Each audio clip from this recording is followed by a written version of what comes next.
இயேசுவில் அன்பிற்கினியவர்களே, இன்றைய நாள் உங்களுக்கு இனிய நாளாக அமையவும் இறைவனின் ஆசீரும் அருளும் உங்களோடு தங்க உங்களை நான் வாழ்த்துகிறேன். Praise the Lord. இயேசுவுக்கே புகழ், இயேசுவுக்கே நன்றி. அன்பார்ந்தவர்களே, அன்பு சிலுவையை சுமந்தது. ஆம், ஒரு அன்பு சிலுவையை சுமந்தது. இதோ உங்கள் கவலைகளை எல்லாம் என்னிடம் விட்டு விடுங்கள், உங்கள் சுமைகளை எல்லாம் என்னிடம் கொடுத்து விடுங்கள். பெரும் சுமை சுமந்து சோர்ந்திருப்பவர்களே, எல்லோரும் என்னிடம் வாருங்கள், உங்களை மீட்க நான் இருக்கிறேன் என்று ஆண்டவர் அழைப்பு விடுகிறார். என்பார்களே, இன்று கவலையினாலும் பலவிதமான இன்னல் துன்பங்களினாலும் நமது வாழ்க்கை முழுமையாக முடங்கி கிடக்கிறது. இதிலிருந்து நமக்கு விடுதலை அளிக்க இறைவன் அழைப்பு விடுக்கின்றார். இயேசு தரும் முழுமையான இளைப்பாறுதலை பெற்றுக்கொள்ள நீங்கள் தயாராக இருக்கிறீர்களா? அன்பு சிலுவையை சுமந்தது. நம் மீது கொண்ட ஒரே அன்பினால் தான் 2000 ஆண்டுகளுக்கு முன்பு நாம் செய்த குற்றங்களுக்காகவும் நாம் செய்த பாவங்களுக்காகவும் சிலுவை சுமந்து, அந்த அன்பு சிலுவையை சுமந்து நம்மை மீட்டெடுத்தார் ஆண்டவர் இயேசு கிறிஸ்து. என்று உங்களிடத்துல எனது கேள்வியும் இதுதான். இன்று எனக்கு பல பிரச்சனை, பல துன்பம் இருக்குது, என்னை மீட்க யாருமே இல்லை என்று கவலைப்பட வேண்டாம். என்னிடம் வாருங்கள், நான் உங்களுக்கு இளைப்பாறுதல் தருவேன் என்று சொல்லுகிறார். என் முகம் உங்களை அழித்தாது என்று ஆண்டவர் அழைப்பு விடுகிறார். அன்பார்ந்தவர்களே, 1 பேதுரு 5:7 அழகாக சொல்லுவது போல, உங்கள் கவலைகள் எல்லாம் அவரிடம் விட்டு விடுங்கள், ஏனென்றால் அவர் உங்கள் மேல் கவலை கொண்டுள்ளார் என்று சொல்லப்படுகிறது. எல்லாத்தையும் அவர்கிட்ட கொடுத்துருங்க, அவர் உங்க மேல கவலை கொண்டுள்ளார் என்று நற்செய்தியிலும் சரி இறைவார்த்தையிலும் சரி அழைப்பு விடுக்கின்றார் ஆண்டவர். ஒரு சிறிய உதாரணத்தை உங்களுக்கு சொல்லுகிறேன்.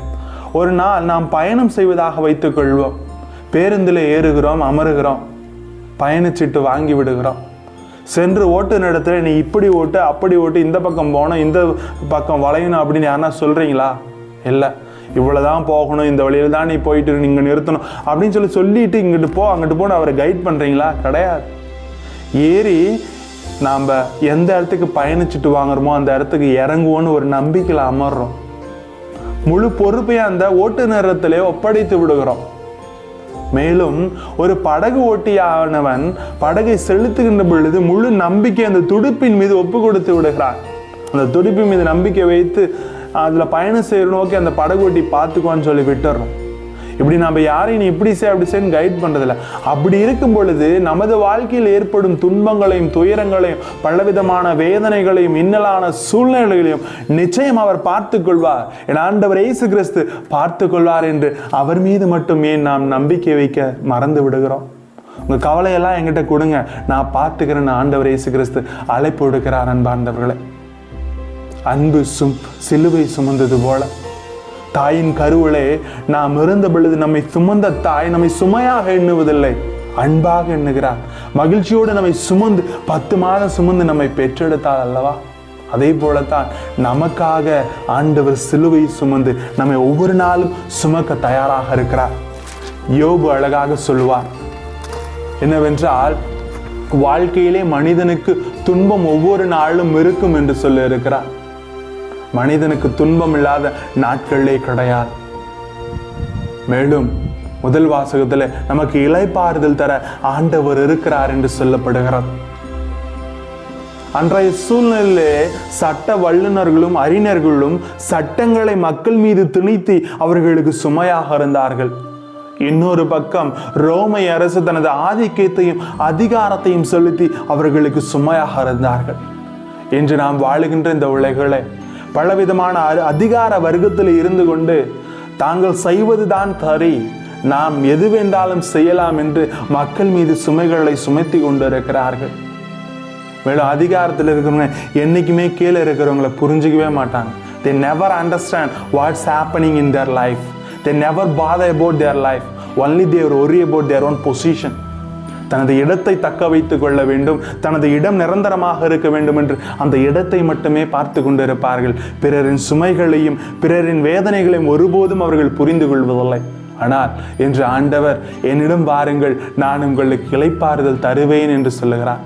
அதைத்தான் பேதுரு எழுதிய புத்தகத்தில் அழகாக சொல்லப்பட்டிருக்கிறது. நான் கனிவும் மனத்தாழ்மையும் கொண்டுள்ளேன். அதே போல நீங்களும் கனிவோடும் மனத்தாழ்மையோடும் நடந்து கொள்ளுங்கள் என்று சொல்லுகிறார். இதோ பாலநேசு பிறக்க இருக்கிறார். எனவே நாம் ஒவ்வொருவரும் கனிவோடும் மனத்தாழ்மையோடும் பொறுமையோடும் பிறருக்கு இளைப்பாறுதல் அளிப்பவர்களாக இருப்போம். நம்ம எப்பேற்பட்ட பதவியிலும் எப்பேற்பட்ட வேலையிலும் இருந்தாலும் சரி, அன்பார்ந்தவர்களே, ஒரு நிமிடம் அடுத்தவரையும் நினைத்து பாருங்கள். அடுத்தவருக்கு நம்மால் முடிந்த ஆறுதலையும் முழுமையான அவர்கள் சுமைகளை சிறிதளவாவது குறைக்க நாம் எண்ணுகின்ற பொழுதுதான் இந்த கிறிஸ்து பிறப்பு நமக்கு மகிழ்ச்சி அளிக்கும். எனவே நாம் பிறருக்கு சுமைகளாக இல்லாமல் பிறர்களின் சுமைகளை எவ்வாறு ஆண்டவர் இயேசு கிறிஸ்து தாங்கி சிலுவையிலே சுமந்து மீட்டெடுத்தாரோ அதே போல பிறர் வாழ்வுக்கு ஒளியேற்றுபவர்களாக இருப்போம். இறை அருளும் இறை ஆசீரும் நம்மை வழி நடத்தட்டும்.